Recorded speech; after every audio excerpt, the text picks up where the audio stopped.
Hey guys what's up, this is C A Piyush Goyal. कैसे हैं आप सभी? I hope you all are doing really fantastic. भाई आज की क्लास में हम डिस्कस करेंगे अपना chapter 1 unit 4 contingent liabilities and contingent assets के questions and answers. I hope तुमको कॉन्सेप्ट जो लास्ट वीडियो थी वो कॉन्सेप्ट वीडियो थी जिसमें हमने सारे के सारे कॉन्सेप्ट डिस्कस किए थे। पूरा का पूरा जो चैप्टर का कॉन्सेप्चुअल फ्रेमवर्क है वो हमने डिस्कस कर लिया था कि यार कॉन्टिजेंट लायबिलिटी का मीनिंग क्या होता है, कॉन्टिजेंट एसेट का मीनिंग क्या होता है, कब हम प्रोविजन को रिकॉग्नाइज करते हैं, कब हम नहीं करते। मैंने बहुत सारे एग्जाम्पल्स आपको दी थी। आई होप आपको समझ आ गया होगा वो चैप्टर। भाई आज उसी चैप्टर के हम करेंगे क्वेश्चन एंड आंसर डिस्कस। जब भी क्वेश्चन हैं टेस्ट ऑफ नॉलेज के, ट्रू एंड फॉल्स हैं, मल्टीपल चॉइस क्वेश्चन हैं एंड उसके बाद थ्योरेटिकल क्वेश्चन है। जो भी क्वेश्चन अभी हम करेंगे डिस्कस। चलते हैं करते हैं अपनी वीडियो को शुरू। भाई अगर चैनल पर नया है तो चैनल को सब्सक्राइब कर देना। एंड अगर चैनल पर ऑलरेडी मेरे एग्जिस्टिंग व्यूअर हो, मतलब तुम लेक्चर्स तो देख रहे हो बट सब्सक्राइब अभी तक नहीं किया, तो यार प्लीज़ अभी इसी मोमेंट पर वीडियो को पॉज करो एंड चैनल को सब्सक्राइब कर दो। वीडियो को लाइक कर देना यार, क्योंकि यार तुम्हारा एक लाइक मेरे लिए मोटिवेशन का काम करता है। थम्स अप दे दो यार वीडियो को, सो दैट मैं भी थोड़ा मोटिवेट रहूँ कि यार हाँ मैं भी तुम्हारे लिए जल्दी जल्दी अच्छे से अच्छी तरह और तुम्हें पढ़ा सकूँ। उसके अलावा भाई सबके साथ शेयर कर देना यार, उन सभी अपने फ्रेंड्स के साथ जिनका भी अटैम्प्ट आ रहा है सितंबर 25 में, जैन 26 में एंड ऑनवर्ड्स, ताकि यार वो भी अपनी प्रिपरेशन को और इफेक्टिवली कर सकें। आई होप यार तुम लोगों ने छोटे छोटे काम जो हैं वो तुम लोगों ने कर दिए होंगे। अब सीधा चलते हैं अपनी क्लास की तरफ। एक स्टूडेंट का डाउट आया था लास्ट यूनिट के रिगार्डिंग, जो हमने लास्ट यूनिट रैपअप किया था, यूनिट 3 अपन का capital expenditure and revenue expenditure वाला। उसमें उसको एक क्वेश्चन में डाउट था। आइए देखते हैं पहले वो क्वेश्चन है कौन सा। जितना उसके डाउट से मेरे को समझ आया तो वो स्टूडेंट ये क्वेश्चन कह रहा था, थ्योरेटिकल क्वेश्चंस का डिस्क्रिप्टिव क्वेश्चन, ये वाले क्वेश्चंस कह रहा था वो, इसमें डाउट है उसको। आइए देखते हैं क्या क्वेश्चन आए हैं। मैंने ऑलरेडी डिस्कस करवाए थे वैसे, चलो स्टिल फिर करवा देता हूँ। What are the basic consideration in distinguishing between capital and revenue expenditure. भाई मेरे इसका भी डाउट है। बेसिकली बहुत ईजी क्वेश्चन है ये, कुछ नहीं पूछा तुझसे, ये सिर्फ और सिर्फ वो कंसिडरेशन पूछ रहा है कि यार कौन कौन से फैक्टर्स, कौन कौन सी कंसिडरेशन हम अपने मन में कंसिडर करेंगे when we are going to distinguish, जब हम डिफरेंशिएट कर रहे हैं किसके बीच में, sir capital and revenue expenditure के बीच में।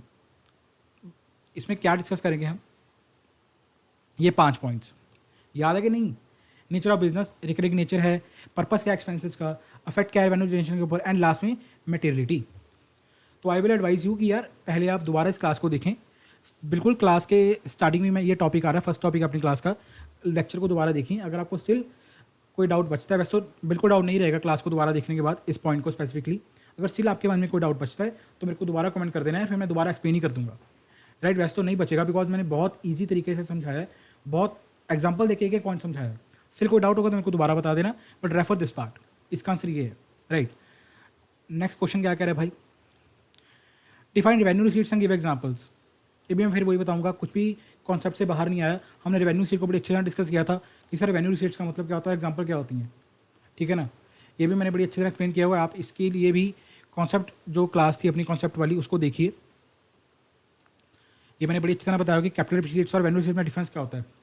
फिर रेवेन्यू रिसीट्स अपनी क्या होती हैं सर, जो नॉर्मल बिजनेस ऑपरेशन में अपने को रिसीट्स होती हैं, लाइक सेल्स हो गई हमारी, ठीक है ना, इंटरेस्ट रिसीव हो गया हमें, सेल्स की इनकम हो गई, ये सब क्या है हमारी डे टू डे ऑपरेशंस का पार्ट है, तो ये हमारी रेवेन्यू सीट्स हो गई, ठीक है ना। अच्छा, कैपिटल सीट क्या होती है हमारी, सर जो वन टाइम है, लाइक हमारी ज़्यादा हम रेकरिंग नेचर भी नहीं करते, it is one time in a while, non operational होती हैं जो इन नेचर, फिर एसेट सेल कर दिए, लोन हमारे हमने कोई लिया एंड सो। सिर्फ इस पार्ट को आप दोबारा देखिए, आपको ईजिली समझ आ जाएगा ये वाला क्वेश्चन भी। चलते हैं भाई अपने अब करंट चैप्टर के क्वेश्चंस की तरफ। आइए देखते हैं क्या है क्वेश्चंस। टेस्ट ऑफ नॉलेज के ट्रू एंड फॉल्स करने जा रहे हैं सबसे पहले अपन लोग। क्या है, a contingent liability need not to be disclose in financial statements. Okay, फिर तुम लोग मेरे को बताओ कि क्या कॉन्टिजेंट लायबिलिटी जो है उसको हम डिस्क्लोज नहीं करते फाइनेंशियल स्टेटमेंट्स में। इसका आंसर है भाई फॉल्स। सर क्या बात कर दिया आपने, ये तो ट्रू है। ट्रू कैसे, तुम लोग मेरे को बताओ। सर कॉन्टिजेंट लायबिलिटी को हम फाइनेंशियल स्टेटमेंट्स में थोड़ी डिस्क्लोज करते हैं, हम तो उसको नोट्स टू अकाउंट्स में एज अ नोट डिस्क्लोज करते हैं, ठीक है ना। भाई मेरे यहाँ पे आते हैं तुम्हारे चैप्टर 1 के बेसिक्स। फाइनेंशियल स्टेटमेंट्स केवल पीएनएल बैलेंस शीट नहीं आता, PNL balance sheet, cash flow statement and notes to accounts. Notes to account भी हमारे फाइनेंशियल स्टेटमेंट्स का ही पार्ट हैं, उनको अलग मत रखा करो। Notes to account are also part of our financial statements. So फिर ये बंदा कह रहा है कि हम डिस्क्लोज नहीं करते, बट हम तो सर डिस्क्लोज करते हैं नोट्स टू अकाउंट्स में, एंड नोट्स जो है हमारे वो फाइनेंशियल स्टेटमेंट्स का ही पार्ट है। सो ये हमारी स्टेटमेंट क्या हो गई, फॉल्स हो गई। Next, a provision fails to meet the recognition criteria, क्या बात कर दी रे, जो प्रोविजन होती है वही तो रिकॉग्निशन क्राइटेरिया को मीट करती है, हमने बड़ी अच्छी तरह देखा था, ठीक है ना, कि जो आपको लग रहा है कि यार आउटफ्लो ऑफ रिसोर्सेज होगा embodying economic benefits, and secondly reliable estimate can be made of the amount of obligation, आप एक एस्टिमेट भी कर पा रहे हो, क्वांटिफाई कर पा रहे हो, यही तो हमारा था रिकॉग्निशन क्राइटेरिया, एक प्रेजेंट ऑब्लिगेशन हो, ठीक है ना, तो ये भी हमारा क्या होगा, फॉल्स हो गया। Third question, a claim that an enterprise is pursuing through legal process with outcome is uncertain it's a contingent liability, sir ये भी फॉल्स है, हैट्रिक होगी फॉल्स की, ध्यान से पढ़ो, क्या क्या क्या क्या, क्लेम, सर मैं क्लेम कर रहा हूँ, मैं क्लेम कर रहा हूँ, मैं दे नहीं रहा, मैं क्लेम कर रहा हूँ कि भाई वो चीज़ मेरी है, मैंने क्लेम किया, लीगल प्रोसेस फाइल की है, मतलब वो चीज़ क्या बनेगी मेरी, कॉन्टिजेंट नहीं बनेगी, it is a contingent asset, मैं क्लेम कर रहा हूँ ना, कि कोई बंदा मेरे पे क्लेम नहीं कर रहा, मैं क्लेम कर रहा हूँ उसके ऊपर, वो एसेट बनेगा मेरा, वर्ड पे ध्यान दो, claim, so it is a false statement. Question number 4 क्या कह रहा है, where it is probable that the firm will need to pay out the obligation, ठीक है, this gives rise to contingent liability. भाई मेरे, सर जब ये प्रॉबेबली हो गया, जब ये प्रॉबेबली हो गया कि फर्म को ऑब्लिगेशन पे करनी पड़ेगी, ठीक है ना, जब ये प्रॉबेबली हो गया कि फर्म को ऑब्लिगेशन पे करनी पड़ेगी, तो सर एक कॉन्टिजेंट लायबिलिटी थोड़ी ना रहेगी। कंटीजेंट लायबिलिटी का मतलब क्या होता है कि सर अनसर्टेन है, सर अनसर्टेन है, सर पे करना पड़ भी सकता है, नहीं भी पे करना पड़ सकता, ठीक है ना, विच विल क्रिस्टलाइज, वो पता कब लगेगा, क्रिस्टलाइज कब होगा, इट डिपेंड्स ऑन अक्ररेंस और non occurrence of certain uncertain future events, कुछ फ्यूचर इवेंट्स के ऊपर वो डिपेंड करती है कि वो चीज़ होगी या नहीं होगी, बट यहाँ पे तो क्वेश्चन कह रहे हैं सर कि प्रॉबेबल है, वो चीज़ प्रॉबेबल है कि वो पे करना पड़ेगा ही पड़ेगा, और जब प्रॉबेबल ही हो गया कि पे करना तो को पड़ेगा, तो भाई वो कंटीजेंट लायबिलिटी नहीं रही, वो तो एक प्रोविजन बन गई ना यार। आई होप तुमको ये भी क्वेश्चन भी समझ आया होगा, ये भी फॉल्स है, सभी फॉल्स है क्या, लास्ट आएगी देखते हैं। Present financial obligation of an enterprise which arises from past event is termed as contingent liability, क्या बात कर दी रे, प्रेजेंट फाइनेंशियल ऑब्लिगेशन, सब ये तो लायबिलिटी होती है अपन की, कंटीजेंट लायबिलिटी थोड़ी ना होती है। कंटीजेंट लायबिलिटी के डेफिनेशन को याद करो, क्या होती है, पॉसिबल ऑब्लिगेशन होती है सर, लेस देन 50% चांसेस हैं, हो भी सकता नहीं भी हो सकता, उसको हम बोलते हैं कंटीजेंट लायबिलिटी।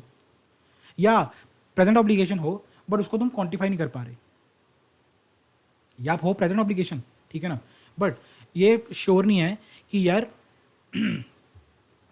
उसकी अमाउंट कितनी होगी, तुम रिलायबल एस्टिमेट नहीं कर पा रहे, और दूसरा तुम ये भी कंफर्म नहीं है कि यार हमें कितना पे करना पड़ेगा या कैसे नहीं करना पड़ेगा, कि आउटफ्लो होगा रिसोर्सेज का एम्बॉडिंग इकोनॉमिक बेनिफिट्स वाले रिसोर्सेज का या नहीं होगा, वो होती है अपने की कंटीजेंट लायबिलिटी, ना कि ये जब प्रेजेंट फाइनेंशियल ऑब्लिगेशन है, मतलब तुम्हें पक्का पता है प्रेजेंट ऑब्लिगेशन है तुम्हारी, वो तो तुम्हारी लायबिलिटी है ना यार, तो ये भी क्या हो गई, फॉल्स।